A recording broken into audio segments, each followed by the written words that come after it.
Hi everybody, my name is Orla Scahill and I'm a learning technologist here in ATU Galway City, and I'm going to be joined by my colleague Marilla Keating beside me, who will sashay in here in a few minutes.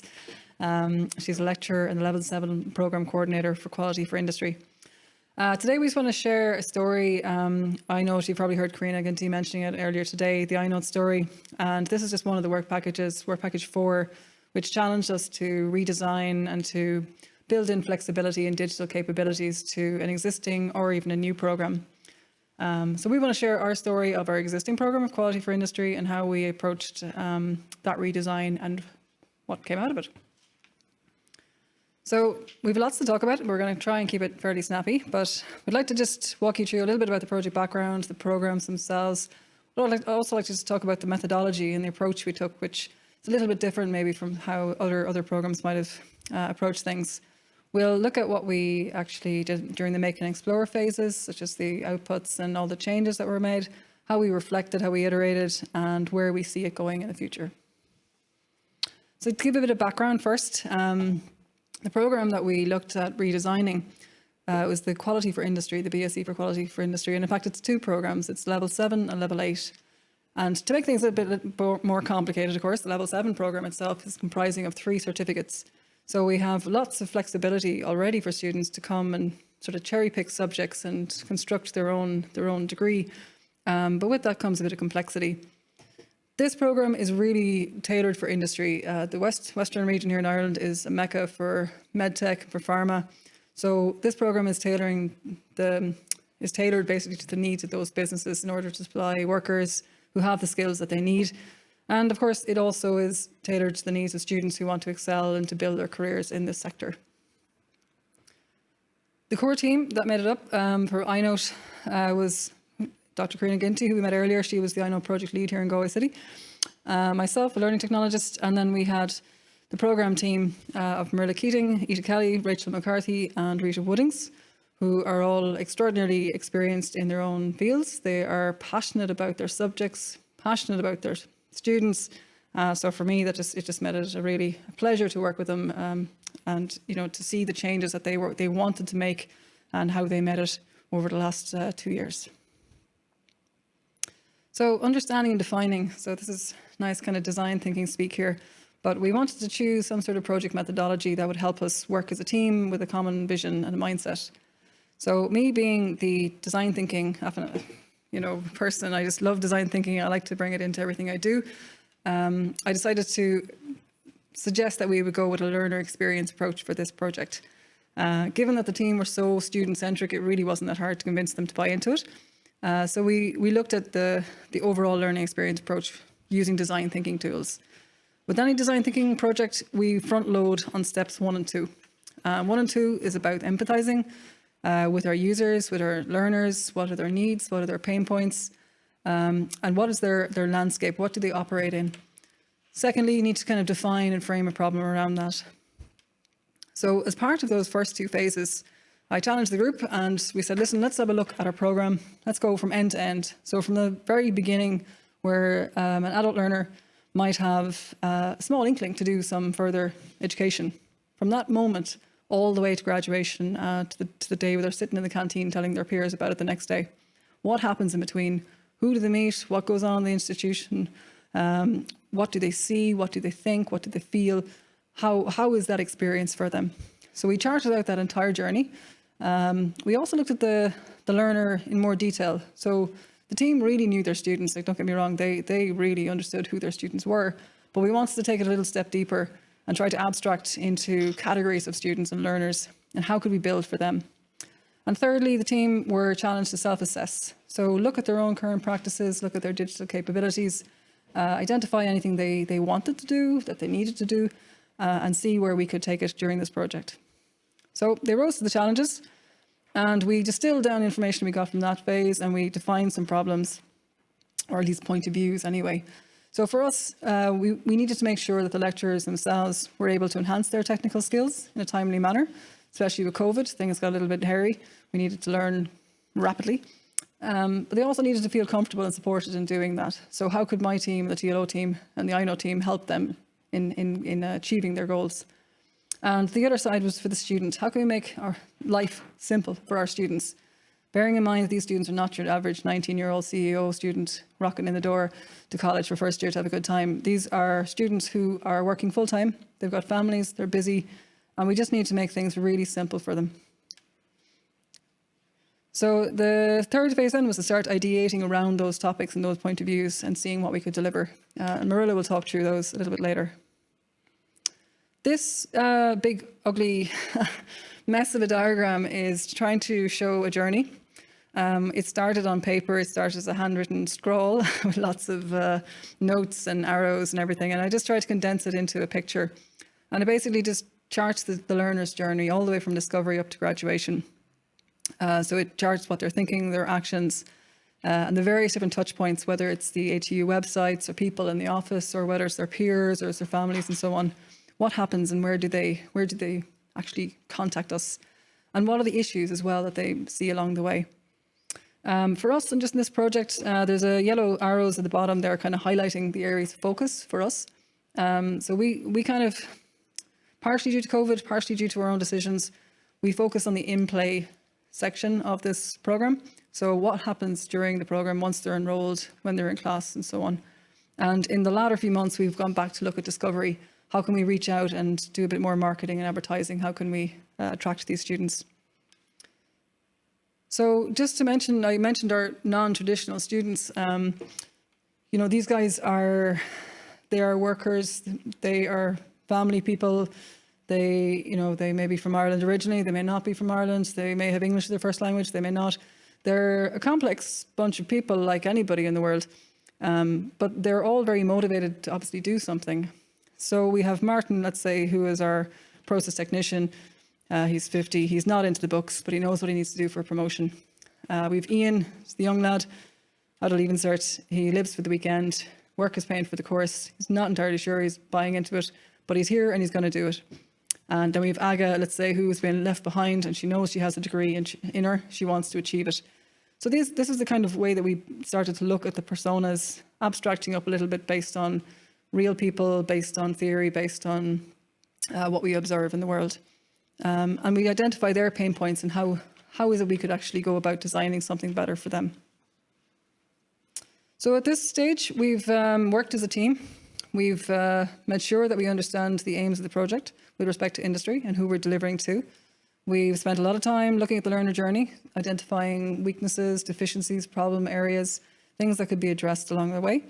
We've spent more time looking at our non-traditional learner, understanding their needs, their pain points. And we've narrowed it down then through that to get some focus on where we want to innovate. So we want to look at the lecturer skills and help them upskill. And we want to look at our students' flexible learning. So time to divide and conquer and start working on some real solutions. So we split it into two areas. So one was going to be the staff reflection and upskilling.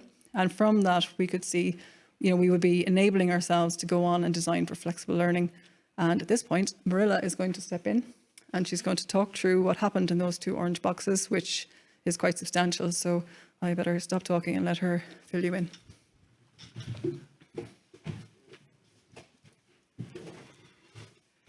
So thanks, Orla, and hello, everybody. And just thank Orla. Thanks very much to Orla for sharing the approach with us and giving us guidance on it. So we really appreciate your guidance on that. So I'm just going to share with you exactly what we did in those two boxes there. So it's all about the boxes now. So we redesigned our program, and in order to do that, we needed to develop our own digital skills and our digital capabilities. So I'm going to show you a slide on that, and this is how we did it. So we knew some things. We knew how to do email, we knew how to do Moodle, and we didn't know much more beyond that 2 years ago. So Work Package 2 were fantastic, actually, because they were designing and creating resources, and we were 1 week behind them using the resources. So in April 2020, we undertook the JISC Discovery Tool. That's available on their Work Package 2 DigitalEd platform. And that helps you look at what you're good at and how you could improve, how you can, what areas you need to improve. So we did that, and we also engaged with the wonderful courses there at the Teaching and Learning Office. In fact, we're all at all stages there, the certificate, diploma and the masters in that, various people at various places. Here's an example of some of the certificates. This is the TEL certificate, but also that second certificate there is a certificate called the Digital Teaching and Learning Certificate. That's also on offer with the work package 2. And this was a wonderful one to be involved in, because this actually gave you a pathway to the SUNY courses, the Microsoft courses, and the OpenTeach DCU course. That's a really good one. I'd recommend it if any of you are thinking of embarking on these. But you don't have to do that, as Karina said earlier. You don't have to do the digital teaching and learning course to do that. They're all available on the Work Package 2 platform. We were reflecting constantly on what we were good at, and these are Rita's blogs here. And she's reflecting on her teaching philosophy, on UDL practices, how she can include it. And I suppose I should have said at the beginning of this, actually, is I'm representing a group of 4. There's myself, and there's Rita Woodings, who's there online. How you doing, Rita? And there's Ita Kelly here in front of us, and there's Rachel McCarthy. So I'm one of 4. And there is a wider lecturing team of 10. So between us, we've got 16 modules. So we're only showing you a snapshot today of our experiences. So just moving on, there's Rachel's reflection there. Her portfolio. And, you know, we didn't stop there. We actually embraced on other courses by the National Forum. There's fantastic courses there. They're 6-week courses, and it's 25 hours. But each of them, you can actually take a course, you can engage with national peers, and you can share your digital outputs. And we were sharing all of our digital outputs. This is during the height of COVID now, whereby we were actually trying to design this and also try to survive, you know. So but working and engaging with our peers at the National Forum was fantastic, because they could look at our outputs and they could give us their views of it as well. So a few things is that signposting is important. Orla was very clear about that. And we understood students need to know a few things. They need to know what to do, when do I need to do it, where do I go to do it, who's involved, how do I do it, and why is it important? So we had that in mind all of the time when we were reflecting on our modules, to make sure that we were clear with our signposting. So one of the key things that Ita spent a lot of time on over the last few months is creating our programme landing pages. These are actually fantastic, really. And if you can kind of look at them, you can see that it's a one-stop shop for students, so they can actually know what the modules are. They tend to get a bit confused because we've 16 modules, and some of them are packaged, as Orla said, in certificates. Others are, you know, part of year 1, year 2. So what's what? So these program pages kind of put it all together. It tells them exactly what it is and how they can do it. So program modules are there.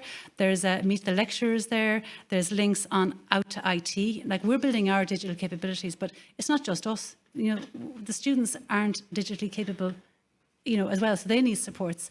So there's some great help there in IT. There's Moodle courses on IT skills, etc. It tells them how to use Teams, how to use Moodle, how to download 365, etc., etc. So we're bringing everybody along, you know, during COVID times as well. So it's really made it really quite interesting.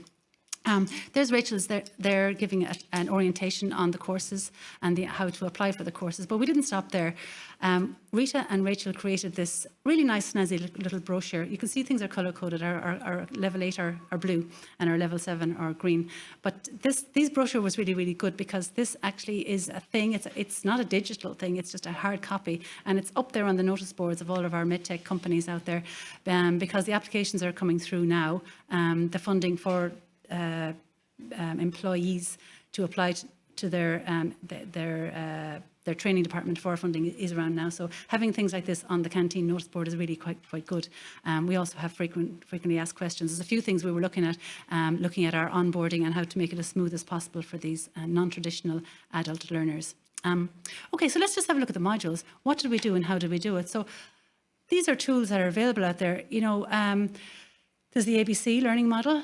We did a few courses with Karina on that, the Oscar scorecard, and we also learned about the embed model. We learned about that through the National Forum courses. What these models are is there's an opportunity for you to actually step back and look at your module and see, okay, what are we doing well and what do we need to do more of? So it asks things like, it asks those W's I was talking about, like, is it clear what the students need to do? Is it clear how they do it? Is the structure clear? Have you got assessment on there? So these are all the things that you kind of go, you know, you think, yeah, of course you need to have it. But it's when you actually are asked those questions, you can go, oh my God, no, I didn't actually have the assessment breakdown structure on there. So this was really good. This was us reviewing the content of our module. And then Orla had a look at the layout of our module. So the learning technologists are fantastic. And I know that they have sent out links on, I think it's called Design Consistency. Is that what it's called, Orla? What's it called? Moodle MOT. It's out there. Apply today. So this is what happens. This is what they do to you. They trash it, you know. Well, sorry, Orla. Sorry. Back again. So what they do is they take a deep dive and a close look at the layout of your module. And it's really fantastic because they are not involved in your module. You're creating the thing. But, you know, how many times do we actually click and look at the student view? I mean, we're so busy. You know, we need to look at the student view because the students, it needs to be clear what to do and how to do it. So this is how we responded. Now, as I said, we have 16 modules. I can't show you them all, but here's like a snapshot of a few. Now things are looking a bit better. They're better than they were before Orla got it. So they're nice and colourful. And it's clearly like there's layouts, there's what happens week 1, week 2, there's assessments, breakdown, there's the list of topics. I didn't have a list of topics on my Moodle page. You know, isn't that an obvious thing to do? But for some reason, it just escaped me at the time. So engaging with the learning technologists and letting them have a fresh look, fresh eyes, it's fantastic. So this is down on the bottom left there. This is Rita's module, nice in a block format. This one here, I think, is in drop down. And just things are looking quite neat. So I suppose one of the things I'd like to do is just, why don't we pull up a topic and we can show you some of the work that we did on a topic. So we'll have a look at regulatory affairs here and we'll open up topic number 2. But just to repeat again, is that signposting is really important. And that was the thing at the back of our head all the time to make sure that we are very clear what we expect them to do and how to do it. Let me just tell you a little bit about Flip the Classroom. So a lot of our modules are flipped. So that means it's a 2-week cycle. So week 1 is student self-study. So we tell them what to do and how to do it, yeah? So that's a series of short videos. I think the theory is 12-minute videos. So we're targeting that, you know, we went to 15 for a few of them. So short-minute videos, instructions on what to do, and then we had a knowledge check whereby they could just do a reflection on their learning and, you know, ask a few questions. And then they need to know what, if they've got questions, what do they do? So we had a Padlet board whereby they'd actually anonymously post their queries. So that's the flipped classroom. So week 1, as I said, is self-study. And then week 2 is they would come to us and we would do things like discuss a task, debates, send them out into breakout rooms, do actual work. And the idea in week 2 is to actually embed the learning that they did themselves on week 1. So this is a very successful approach. It works for a lot of modules. Doesn't work for every module. It's not suitable for every module. So the lecturer would take into account the context of what they're teaching and see if it works. So a lot of them are flipped. This is an example of regulatory affairs that flipped. It's over here on the left-hand side. So this is it. They can, if they want, if they're into this, they can actually get ready for it. I have a tracker on some of these. I didn't have a tracker in this, but this is the self-study week. So this is the instruction. So clearly this is what you need to do. You need to, there's your notes, listen to the 3 videos. So there we are. What have we got? 17 minutes, 15 minutes, and 17 minutes. Went over the 12-minute there a bit. This is the knowledge check. Whereby they just check their knowledge. I can't get access to that, so they're checking themselves, and I don't know whether they knew it or not. And this is the Padlet board whereby they post their queries. So the theory is good. This is the self-study week. They like that because then they can choose when they want to study. This is on Monday nights. They mostly do their study on Sunday nights, I can see. Week 2 then is the team's task. So we gather together and I get them to do something. So they create something. Ideally, if you look at Bloom's taxonomy, it's got to do with understanding, you know, applying, and then creating is right at the top. So I try and get them to create something. It's some sort of an output. So usually they do it in team breakout rooms, and then they come back and they present, and then we discuss.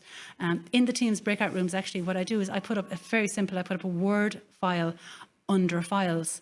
And I break the task into say if I have four breakout rooms.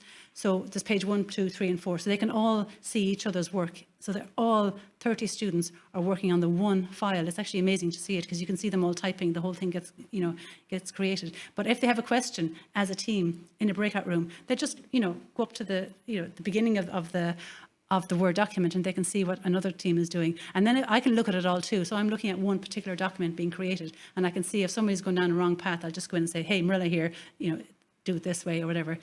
Obviously I can click in and out of the rooms too, but that was something that was really simple that I discovered, a simple Word document, one Word document that they can all access under files.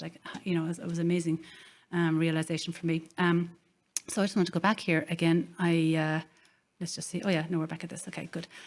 So feedback from the students, we're always getting feedback, and they'll tell us anyway because they're adult learners. Adult learners tend to talk and tend to share how they feel about lots of things, and our course and our delivery is one of those things too. So they tell us, we ask them, how is it working? Do you understand? Do you need support? And so one of the feedbacks on this particular one is that there's a lot of clicking there, Marilla, under student instruction. That's 1, 2, 3, 4, 5, 6 clicks. Any chance we could just have one click? So I went, okay, Orla, how are we going to do that? Enter H5P interactive booklet over here on the right hand side. A creation that took quite a long time, let me tell you. But once I created it once, then you just edit copy and you slip in different videos. So the slides here, the first click, and then here's the video. So you press play and it'll play along there. This is a knowledge check, so you can see I got this one right, I got that one wrong. Down here is where they can interact. And I know you can't read it, but I'll just tell you what it actually is that I asked them to summarize the main learning points. That's really good because they have to reflect back and say, okay, what actually did I learn? It's a little bit like showing the teenagers how to drive, first gear, second gear, and you go, yeah, and say, now you do it, and they just have amnesia. So it's a little bit like that. So ask students, what is it that they've learned? What have they learned? And they need to step back and think, okay, this is what I learned. So it's kind of a different mode, different operation, different way of thinking. And the second question there is, what would you like to hear more about? So it's not like, what do you have a problem with that I need to do in the next class? It's like, what do you want to know more about? What are you interested in? Regulatory affairs is a hard thing to be interested in, but you do manage to dig deep. It's all got to do with giving them tasks that are kind of, curious and challenging. So that's a H5P revelation. There's a few other things that we do. And as I said, in the second class, we get them in and we do the task. So that's usually, as I said, through Teams. Types of things we do through Teams are there's notebook in action there. That's Rachel. Rachel's doing the visualizer. She loves the visualizer. And so there she is working out some sums. But, again, we're asking students, okay, how are we getting on? What do you need more of? What more of? Give us some feedback. And, they said about a year ago, they're tired of sitting down. Like, how simple is that? They're sitting down, working remotely, and they're sitting down in the evening listening to us. And it's not that we're not interesting, but they're just hard. It's hard to sit all day. So we responded and said, okay, we might try a few podcasts. So big shout out to Wayne with Digital Champion there and Work Package 2 for really helping me create these podcasts. They're available on Anchor if you want to have a look at them. But if you do look at them, please start at number 3 or 4 because I absolutely got better as I went along. So threw out a few podcasts. Now, auditing and podcasting don't go. Now, auditing is a highly interactive activity, as if any of you have ever been audited, and it doesn't make sense. Ask me 5 years ago, would I ever have done podcasts for auditing? I would have said absolutely no way. It's not a topic that you could podcast. But it actually ended up kind of being a topic you could podcast, because what I did was I did 2 series of audits, so it's a double flipped class. So class number 1 was a series of 7 5-minute things. And so they were listening and walking. And what I was doing is I was getting in the mood for auditing, because you can't teach it through podcasting, but you can kind of get them to understand the theory and the basis of it. And then class 2 then was a teens class, whereby I got them to create a checklist. And I gave them a procedure and they actually generated a checklist. And then class 3 then was another series of auditing. And so got the kind of basic understanding out of the way. I remember Bloom's taxonomy, the first level I think is remembering understanding. So I got those 2 out of the way. And but I needed them to create. So I brought them in. So apparently I was doing a makerspace. That's Eamon's terminology for what I was actually doing. It's you bring them in and you get them to do something. So this was one of the very rare on-site classes whereby they came in and they had to audit me. So I was the auditee. I gave them all of the procedures that they needed. And in Teams, they had to create checklists and ask me questions. So it was really interactive and really good. The problem with it is that only those that attended could participate. So that wasn't ideal. So we started trying a bit of hybrid teaching. So Pat and Ivan, who I met you out there in the canteen, I told you I'd give you a shout out to you yesterday, and I'm giving you another shout out today, because Ivan spent quite a long time helping me there in room number 374, which I now believe is turning into a lab. So setting up a hybrid teaching. So what this is actually the visualizer, and you lift it up and you're automatically upside down. So Rachel, you'd actually love this. So you switch it around the other way so they can see you. And there is a camera on it and there's a mic on it. So you just talk into the visualizer. And it was fantastic because the people, half of them were on Teams and half of them were in front of me. So the people that were on Teams could hear me, and they could hear the people in the classroom because that mic was good enough, small classroom. And the people in the classroom could hear the people on Teams. So it was seamless for me. We tried this before, actually. I think week 1 we did an orientation, but like I was caught up with a mic and I had people talking in my ear, I had people talking here, and I was just all over the place and I couldn't move because I was stuck to things. So this was something that, you know, I could be a bit more natural. It really worked very well. Pat and Ivan that we met earlier, they want us to be guinea pigs. Well, they didn't use that word, but basically they want us to try this hybrid or high flex, I think it's called. And they're kitting up a few rooms. So look, we'll try it. I suppose my advice to anybody, if you are going to try it, you need to pick a low stakes class to do it, because this was a revision class that I did about 10 days ago. And I knew that if I was going to go belly up, that I could do it with the people in front of me because they were there, but the people on Teams, I could always do a recording. So if you're going to test out new technology, have a backup plan, absolutely. Because, you know, technology sometimes doesn't work. There's Bloom's taxonomy. I love it, actually. Love it, absolutely. It keeps me on the straight and narrow because, you know, students, we don't want them to remember and understand. We want them to actually go right up there, if possible, and create. So this slide that's coming up now is some of our assessment. It's more of our creations. And so this is Rita and applying UDL principles to assessment. So she's giving them the option there to type a report or record a presentation. That's fantastic demonstration of UDL in action there. Just looking at this, you know, we dabbled a bit in peer presentations. So we're getting peer marking. So we're getting them to mark their peers. So there's advantage to this, that it forces them to be engaged and not tune out when everybody else is presenting. It also, they learn from others, the output of others. So we're right up there with the create in Bloom's, or evaluating in Bloom's taxonomy there. And the last thing is that it gives them an insight in how we, as instructors, correct their work. So if they're correcting their peers' work, they're looking at what the instruction was in the first place. So they're paying attention and they're correcting their peers. But it also helps them be better in the assessments that we give them, because they know how to read questions now and how to mark on questions. I don't give a lot to them. So for presentations, I have 75% of the weighting. They have 25% of the weighting. So. This is, I suppose, our last demonstration of what we were up to, is this is an example of authentic, robust assessment according to our external examiner, and who actually invited us up to give a talk to TU Dublin there a few weeks ago after having a look at this assessment practice. And so we gave a talk to TU Dublin on the details on how we did this. So what this actually is setting up a question bank. It's a simple Moodle quiz, and there's a whole bunch of scenarios here. And this is the student final assessment. I'm doing one now over the weekend again. And they click on download, and they get one of these at random. So they get a scenario. They all get the same questions. They have to create something. 2 minutes to go. So they have to create something, and sorry, let me just get back on track here again. Yeah, they have to create something, but they all have the same questions. So the idea is that it's an authentic assessment because it's randomized. Yeah, sorry, I better move on. Sorry, I've lost my train of thought there. So okay, so we need to review and reflect on what we do. So I'll give this one a 1-minute job. So we have a Teams page. We're constantly reviewing what we're doing and what we can do better. We share our practice with the National Forum there.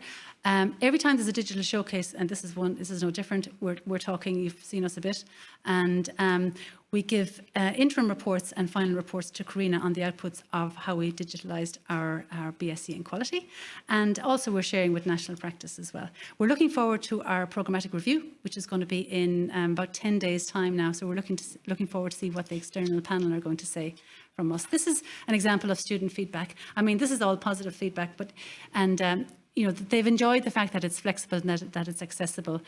This is feedback on the podcast in particular. And going forward, what are we going to do? Well, you know, we're going to learn from this approach. We've put a lot of effort in the last 2 years. COVID has actually helped us and prompted us to move faster than normal. Orla has been fantastic in guiding us.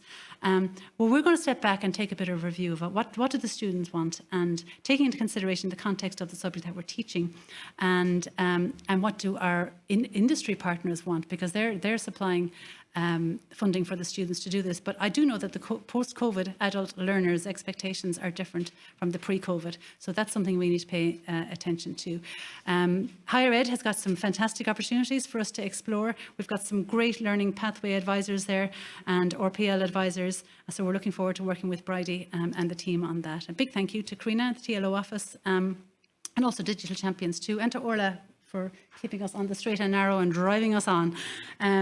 For the GSPD office, for the smooth onboarding of our students, they're non-traditional adult learners, and so therefore they don't come through the CAO process. So it's fantastic that we have the support of that office. School of Science, Seamus, Des and Eugene, thanks a million, and the I Know Project and to the HEA for funding us over the last 2 years.